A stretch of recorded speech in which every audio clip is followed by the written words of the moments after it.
በስመ አብ ወወልድ ወመንፈስ ቅዱስ አሐዱ አምላክ አሜን።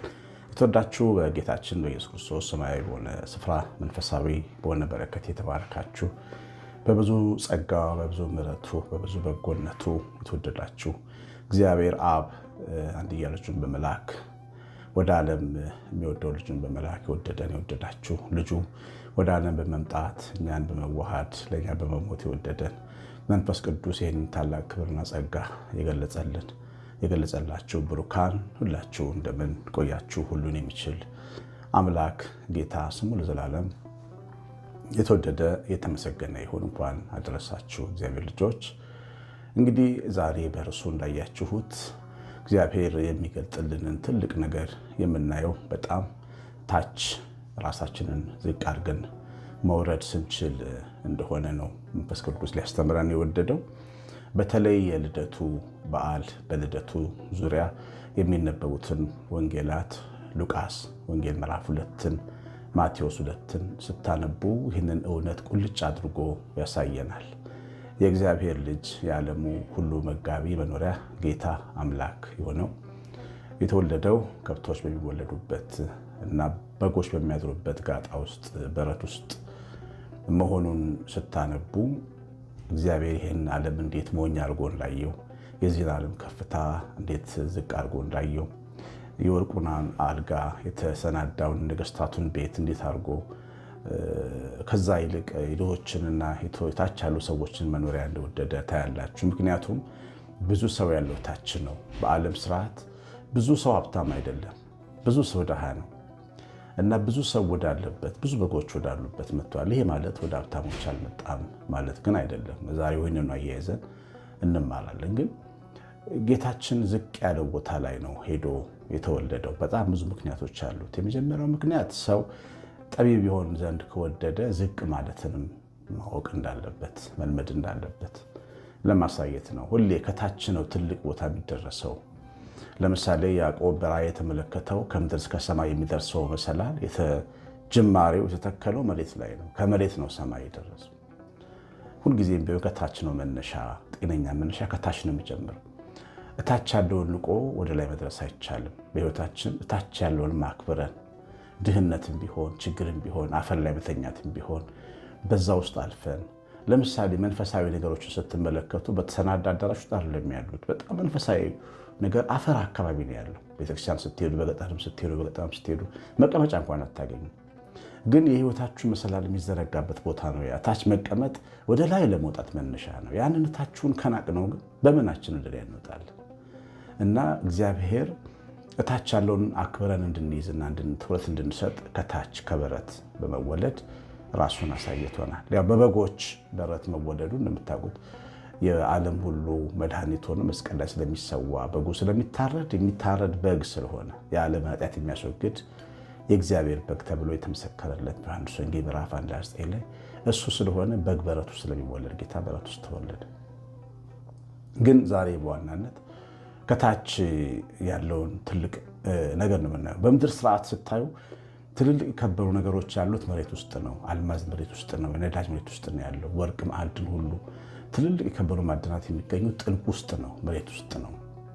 እግዚአብሔር የከበረውን ነገር የቀበረው መሬት ውስጥ ነው። ከዛ ቆፍረን እንድናወጣ ነው። እና የህይወት ጥበብም የህይወት ትህትናም የህይወት ብርሃንም መሬት ውስጥ ተጥሎ ሊገኝ ይችላል።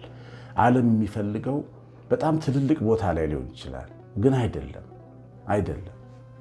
በቃ የህይወት ጣዕም ያለው ታች ነው። ልክ እንደዚህ እንደ ሙቀት ወደ ታች ስትገቡ ይጨምራል፣ ወደ ላይ ስትወጡ ደግሞ ይቀንሳል። ወደ ትልቅ ተራሮች ጫፍ ስትደርሱ ቅዝቃዜ፣ ወደ ሸለቆ ጥልቅ ስትገቡ ደግሞ ሙቀት አለ።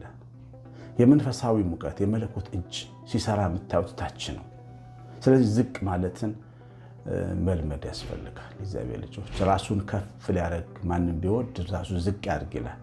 ዝቅ ካለው ነገር ቁም ነገር ይፈልግ። ከድሃ እናቱ ከችግረኛ ሰንበት ትምህርት ቤቶች ካደገባቸው ሰንበት ትምህርት ቤቶች ከተጣለችው ገጠር ካለችው ቤተክርስቲያን አሳድጋው ከረሳት ቤተክርስቲያን ትልቅ የህይወት ቁም ነገር እንዳለ መርሳት የለበትም። አንድ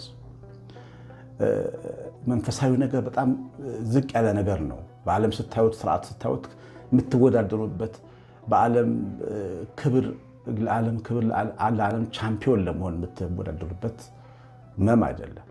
መንፈሳዊ ነገር የተናቀ ነው ታውቃላችሁ። ብዙ ጊዜ ግን ያንን መንፈሳዊ የተናቀውን ነገር የምናገኘው ታች ዝቅ ብለን ራሳችንን ስንመለከት። እንግዲህ ይሄ የገባቸው ሰብአ ሰገል የጥበብ ሰዎች ከሩቅ ከምስራቅ መምጣታቸውን ይነግራል። እነዚህ ሰዎች ሲመጡ ወርቅ፣ ዕጣን፣ ከርቤ ይዘው መጥተዋል። ያው ወርቁን ለመንግስቱ፣ ዕጣኑን ለክህነቱ፣ ከርቤውን ደግሞ ለመድኃኒትነቱ። ግን እነዚህ ሰዎች የሰውን አቅም ነው የሚወክሉት። ሰው ጌታን ሲፈልግ ሕይወትን ሲፈልግ ለእግዚአብሔር ይዞት የሚመጣው ስጦታ እንደ አቅሙ ነው። ዕጣን የሚይዘው ወርቅ ላይመጣ ግድ አይገደድም። ከርቤ ያለው ዕጣን አላመጣህም አይባልም። አንዳችን ልንዘምር፣ አንዳችን እንግዳ ልንቀበል፣ አንዳችን ሰው ልናስታርቅ፣ አንዳችን ፈገግ እያለን የሰዎችን ልብ ልናሞቅ፣ አንዳችን ሰውን አቅፈን ፍቅር እያስተማርን ልንኖር፣ አንዳችን ደግሞ ድሆች ምስኪኖችን እያነሳን እያሳደገን ልንኖር፣ አንዳችን ከርቤ፣ አንዳችን ዕጣን፣ አንዳችን ወርቅ ለኢየሱስ ክርስቶስ የምንሰጥ ሁላችንም አይነታ፣ ሁላችንም ማዘር ትሬዛን አይደለም። ሁላችንም አባበሽ ጎበናን አይደለም። ሁላችንም ቢንያምን አይደለም። ቢንያም ደግሞ ጳጳስ አይደለም። ቢንያም ዘማሪ አይደለም። አያችሁ፣ ቢንያም አስታራቂ አይደለም። ሁሉ የራሱ መዓዛ አለው። ሁሉም የራሱ ዕጣን የራሱ መዓዛ አለው። ከርቤ የራሱ መዓዛ አለው። ወርቅ የራሱ ክብርና መዓዛ አለው። ግን ሁሉም ለክርስቶስ ይሰጣል። ያለንን ይዘን ወደ ጌታ እንድንመጣ በሕይወታችን አለን የምንለውን ነገር ይዘን እንድንመጣ ሰብአ ሰገል በስጦታቸው ሲያስረዱ ግን አመጣጣቸውን ስታዩት በግመል ነው የመጡት። ግመል በጊዜው የነበረ መርሴዲስ በሉት በጣም ውድ መንቀሳቀሻ ነው። ባለጸጎች የሚይዙት መሳፈሪያ ነው ግመል። አሁን ድረስ በአረቦች ሀብታም ባለጸጎች ናቸው። ባለ ግመሎች ሀብታሞች ናቸው። ወርቅ ይዘዋል፣ ዕጣን ይዘዋል፣ ከርቤ ይዘዋል። ግመል ላይ ተቀምጠው ታጅበው ነው የመጡት። ነገስታት ስለነበሩ በነገስታት ፕሮቶኮል ወደ ንጉሥ ሄሮድስ ነው የሄዱት። ምክንያቱም ንጉሥ ሲመጣ ንጉሥ ነው የሚቀበለው። በኋላም ኮከብ እየመራቸው ወደ ኤፍራታ ቤተልሔም መጡ። እነሱ ወደ ሄዱበት ቤተ መንግስት የጌታ ብርሃን አልነበረም። ከፍ ያሉ ናቸው። የሄዱት ወደ ከፍታው ነው፣ ወደ ትልቁ ሄሮድስ ቤተ መንግስት ነው የሄዱት። ነገር ግን የእግዚአብሔር ኮከብ ደግሞ መለሳቸውና ወደ ኤፍራታ ቤተልሔም ዝቅ ወዳለው ስፍራ መጣቸው። ሕፃኑ ባለበት ቦታ ያ ኮከብ ቆመ። ሕፃኑ ያለበት ቦታ ማመን የሚያቅታችሁ ከብቶች የሚውሉበት በረት ነበረ። ዛሬ ቤተልሔም ትልቅ ሕንፃ ተሰርቷል። ንግሥት እሌኒ የሰራቸው ያማረ የግሪኮች ቤተክርስቲያን ተሰርቶበታል። ስትገቡ ወደ መቅደሱ ኢየሩሳሌም ሄዳችሁ የምታውቁ ታውቃላችሁ። ቤተልሔም ስትገቡ ቤተልሔም ግማሽ በር ናት። መስኮት ነው የምታክለው በሯ። ማንም ቤተልሔም ሲገባ ጎንበስ ብሎ ነው የሚገባው። የናዝሬቱን ኢየሱስን ለማየት የምትወዱ በትህትና ዝቅ ማለት ያስፈልጋል። የክርስቶስ ብርሃን ያለው ዝቅ ማለት ውስጥ ነው። ይህንን የምነግራችሁ ኢየሱስን እንወዳለን ለምንል ሰዎች፣ ሃይማኖት አለን ለምንል ሰዎች፣ ያለኛ ሃይማኖት ለምንል ለሁላችንም ነው። የክርስቶስ ብርሃን እንዲገለጥለት የፈለገ ሰው ዝቅ ማለት መልመድ አለበት። ትህትና መልመድ አለበት። ጎንበስ ማለት መልመድ አለበት። እና የዘመኑ አባቶች ቤተ መቅደሱ የሰሩት ግማሽ በር አድርገውት ነው የሰሩት። የቤተልሔም ለመሄድ ለማየት ያብቃችሁ ያላያችሁ ሰዎች ሰብአ ሰገል ሲደርሱ ጎንበስ የሚባልበት ቦታ ነው ጌታ ተወልዶ ያገኙት። የአይሁድ ንጉሥ የእስራኤል ንጉሥ የተወለደው ዝቅ ብለን በመግባበት ብለው የሚገቡበት ቦታ ነበር። ስለዚህ ከግመላችን መውረድ ነበረባቸው። ርብቃ ሙሽራዋን ይስሐቅን ባየች ጊዜ ከግመሏ እንደወረደችና እንደተከናነበች እነሱም ሙሽራቸው ክርስቶስን ሊያዩ ከግመል ወረዱ። ከግመል ከወረዱ በኋላ ደግሞ እንደገና በረት ውስጥ የሚሸተው በረት ውስጥ መግባት ነበረባቸው። የአይሁድ ንጉሥ በረት ውስጥ ነው የነበረው። የእግዚአብሔር ጥበብ የተናቀ ቦታ ላይ የሚገኝ አንድ አባት ምን ይላሉ? በተደጋጋሚ ያን ጽሑፋቸውን ሳነብ እግዚአብሔር የማይታሰብ ቦታ ይገኛል ይላሉ። እግዚአብሔር ድሆች አካባቢ ይገኛል። አንድ ድሃ መስሎ ሊሆን ይችላል አጠገብ የሚቆመው። እግዚአብሔር የተገፋች ባልቴትን መስሎ ዳኛ እንድትዳኝለት ፍርድ ቤት ሊመጣ ይችላል። አንተ ዳኛ ወንድሜ። እግዚአብሔር የተራበ መስሎ ቤትሽ ሊቆም ይችላል እህቴ። መጠንቀቅ አለብን። የምንቀበለው እግዚአብሔርን የምንፈልግበት ቦታና እሱ የሚገኝበት ቦታ በጣም ነው የሚለያዩ። እግዚአብሔር ልጆች ተጠንቅቀን ልናየው ይገባል።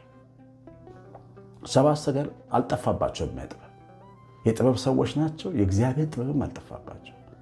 የእግዚአብሔር ጥበብ ሐዋርያው ጳውሎስ እንደነገረን በአንደኛ ቆሮንቶስ የዓለምን ጥበብ ሞኝነት ያደረገ ጥበብ ነው። በስብከት ሞኝነት የሚያምኑትን የሚያደን ጥበብ ነው። የተናቁ የተጠሉ ሰዎችን የሰበሰበ ጥበብ ነው የእግዚአብሔር ጥበብ። የእግዚአብሔር መረብ ሲወረወር ሻርኮችን አይደለም የያዘው፣ ትንንሽ ዓሦችን ነው የያዘው። የተናቁትን ነው የያዘው። እነዚህ ዓሦች ናቸው የሚያድጉት ትልቅ የሚሆኑት።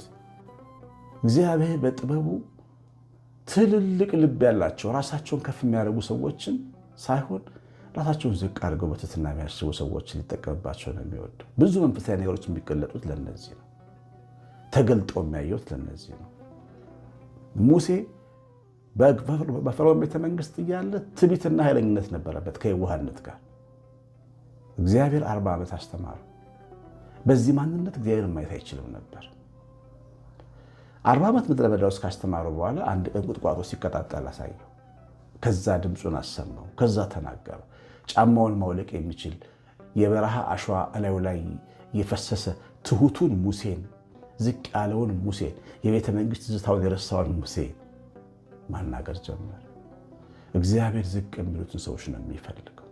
ሞኝነት እንዳይመስላችሁ፣ ራስን መጣል እንዳይመስለን። ከሰብአ ሰገል ልንማር የሚገባው ያንን ነው። የምትወዱት ኢየሱስን ማየት የፈለገ ሰው፣ የተወለደውን ሕፃን ማየት የፈለገ፣ የተወደደች እናታችን ቤታችን ማየት የፈለገ ጎንበስ ብሎ በህይወት ውስጥ ከሱ የሚሻሉ ሰዎች እንዳሉ እያሰበ ራሱን ትልቅ አድርጎ ሳያስኮፍስ በግብዝነት ከፍ ሳይል እኔ ምርጡ ሳይል መግባት መውጣት አለበት። እግዚአብሔር መግባት መውጣት አለበት። መንፈሳዊያን አስተማሪዎች የሚባሉ ሰዎች መንፈሳዊ ነው ብለው ትዕቢትን የሚያስተምሩ አሉ። ትዕቢትን የሚያስተምሩ አሉ። ያለኛ ምድር ላይ ማንም የለም የሚሉ ጽዩፋንን የሚያመርቱ አሉ። ኢየሱስ ክርስቶስ ነው የኛ መምህር። ራሱን በረት ውስጥ ነው ያሳየን የገለጠልን። ያንን የትህትና መንፈስ ይዘን እኛ ልንከተለው ይገባል። ሁልጊዜ በሄድንበት ቦታ ሰው ከኛ ሊሻል እንደሚችል ማሰብ አለብን። ምንም የማናስበው ሰው በዓለም ላይ በጣም ትልቁ ሰው ሊሆን ይችላል። ትልቁ ሰው ግብፅ ሀገር ሲሄድ ከአንድ ትልቅ ሰው ጋር ነበር የተቀመጥኩት። ባዶ እግራቸውን ነው የሚሄዱት፣ ቆዳን የለበሱት። አንድ ቀን ትንሽ ምግብ ይመገባሉ። ቅባት የለም፣ ዘይት የለም። በጣም ግን ትልቅ ሰው ናቸው። በጣም ትልቅ ሲታዩ ግን በጣም ዘግናኝ አለባበስ ነው የሚለብሱት። የኛ የሰውነታችን ላይ የምንጥለው ጭራፊ ጨርቅ የበለጠ ውድ ነው ከሳቸው፣ ግን እጅግ ይበልጡ ነበር። የሚናገሩት፣ የሚሰሩት፣ የሚያደርጉት ጸጋቸው። ዓለም በጣም ትልቅ ሰዎችን ትልቅ ቦታ ነው የምትፈልጋቸው። የእግዚአብሔር ሰዎች ግን የሚገኙት በረት ውስጥ ነው። የተናቀ ቦታ ነው። ይህን ማክበር ማሰብ ያስፈልጋል። የሰማነው በልባችን እንጻፍልን። መንፈስ ቅዱስ ይባርካችሁ። እንኳን አደረሰን። እግዚአብሔር በጎነቱ የክርስቶስ የልደቱ ብርሃን ቤታችሁ ይብራ። እናታችን እመቤታችን በረከት ይምላ፣ ጥበቃ አብሮን ይሁን። ኮሜንት አድርጋችሁ ላይ ካካችሁ ስለምትወጡ ዘራችሁ ይባረክ። እንኳን አደረሳችሁ። ቀሲስ አሸናፊ ገብረማርያም ነኝ። ሰላም